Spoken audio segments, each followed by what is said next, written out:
Hindi naman ako nakatingin na luto. Boy, eto. Ay! Boy! Grabe, nakakain din ang luto ko. So, madaling araw na mga mamen, sir. 12:43 AM na po ng madaling araw at hindi pa rin ako makatulog. Hindi ako inaantok kasi nagugutom ako. At pag ganito nagugutom ako, kailangan ko muna kumain bago makatulog talaga. Ano? Tara, luto tayo. So, ang lulutuin natin ngayong madaling araw mga ma'am and sir ay ang kimchi fried rice. Ayan. So, ang kailangan lang natin syempre, kimchi. Ayan. Tapos, kanin na lamig. Ito, masarap kasi talaga ang kanin na lamig pag magpa-fried rice. Garlic. Ito, garlic. At saka, bacon or karne. Ayan. Kung pwede nyo pong hindi ito lagyan, optional lang po ito kung gusto nyo lagyan ng bacon, karne, spam, or luncheon meat. Kung ano po gusto nyo, pwede nyo po ilagay. So ano, mag-start na tayo guys. Kasi madaling araw ni. So mga mama sir, ang una lang natin gagawin ay magpainit lang tayo ng mantika. Ayan. Painit lang tayo ng mantika. Ayan. Painit lang tayo. Pwede natin ilagay ngayon yung bacon, baboy natin, or kahit anong gusto nyo pwede ilagay. Optional lang to. Ayan, lagay lang natin. Ito lang natin yan. Pampasarap yan, par. Pero kung wala naman, okay lang din. Dito nyo lang. Ito, nakita ko lang yung nalidirekto eh. Yan. Pag nagdidikit-dikit na ganyan mga mga sir, lagyan nyo lang ng mantika. Para hindi siya magdikit-dikit.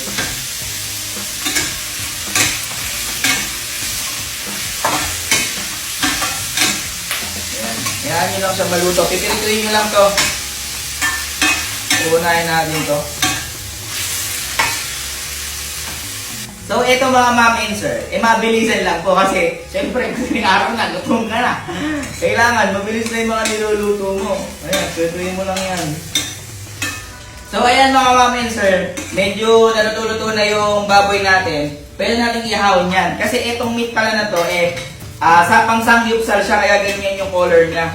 Pero pwede din bacon kung ano yung gusto nyo. Pwede rin tocino. Pwede nyo ilagay din yun. Kung ano yung trip nyo talaga optional. Ayan, ihahango lang natin yan. Oh, tingnan nyo, parang pangsangyupsal talaga eh. Ayan. Kulang na lang, meron kang ano eh. Yung lettuce. Ayan. Ihahango lang natin yan mga bata. After nyan, pwede na tayong mag-gisa. Ayan, lagyan lang natin yung ano natin, yung garlic natin.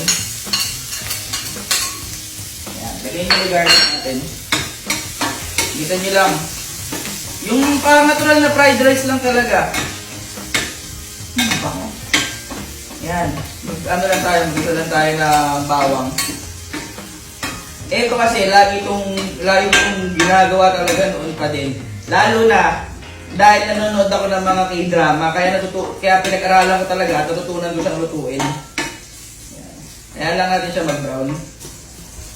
Para lumabas yung juiciness niya. Yung lasa niya talaga. Ayan, brown na siya. Pwede natin ngayon ilagay itong kimchi natin guys. Pwede natin ilagay yung kimchi natin. Ayan. Ano yun lang natin? Pwede yun lang natin ang ganyan. Ngayon guys, yung kimchi natin, chinap-chop ko lang yan para masarap siya sa kanin. Kumbaga lalasa talaga yan sa kanin pag nilagay natin. Ngayon, kung nauulangan pa kayo sa kimchi, pwede pa kayo mag-add guys. Nasa inyo. Kumbaga nga, adjust lang, mas okay ng konti muna ilagay, then i-adjust na lang natin. Yan. Ditoin lang natin yan guys. Yan. Sarap nito. Para lang kayo dito nanonood ng K-drama talaga. Ay! Oy! Pag! Ayan.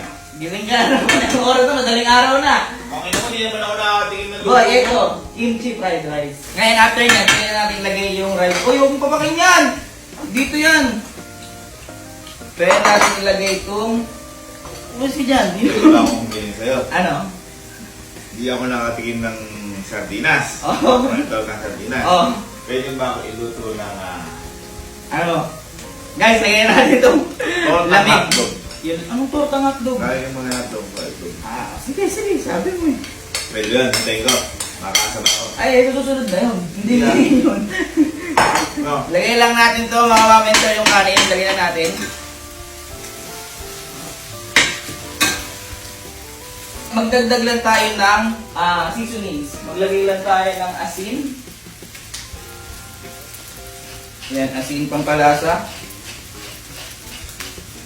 Ayan. At saka ng pepper. Ayan. Lagay lang tayo ng pepper.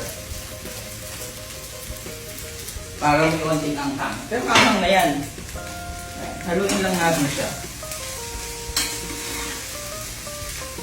Ngayon, after nyan guys, kung nakukulangan kayo, tulad yan, may mga color white pa, lagyan natin niya yun ng juice ng kimchi. Yan, yung pinanggalingan ng kimchi, lagyan natin siya ng juice. Ayan o. Lagyan natin siya ng ganyan. Para lasang-lasa talaga.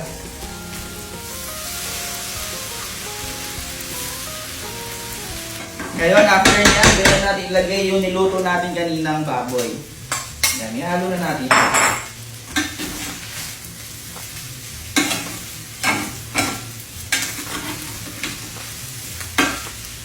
Yan. Iba lang yung color niya kasi pang sanggip talaga siya. At guys, yan. Okay na to. Luto na to. Pero may kulang pa. So mga ma'am and sir, ang sinasabi kong kulang pa natin ay pag hindi kompleto ang kimchi fried rice, pag walang, syempre, itlog. Yan. Maganda yung itlog sunny side up, pero nakadepende sa inyo kung ano gusto nyo. Sunny side up, scrambled egg, depende po sa inyo.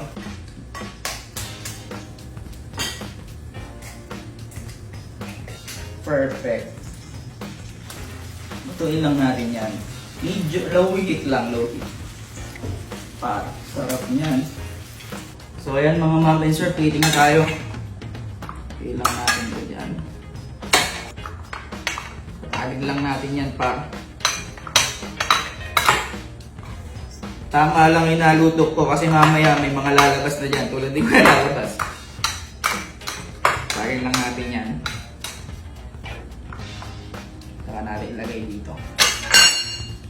Technique up. Yan.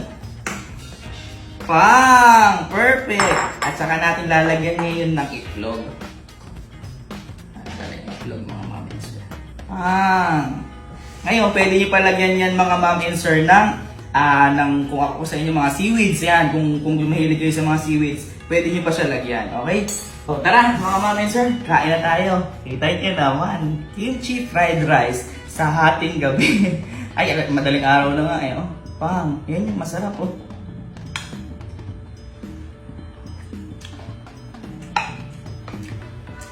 Sarap. Grabe, nakakain din ang luto ko.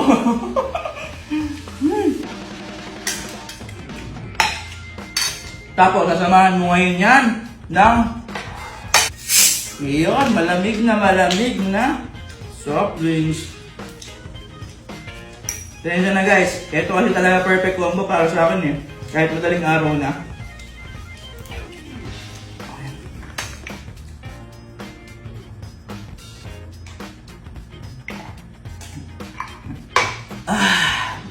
Kaya kung sa inyo guys, magluto na kayo ng kimchi fried rice. Lalo na pag ito madaling araw. Promise, sobrang sarap.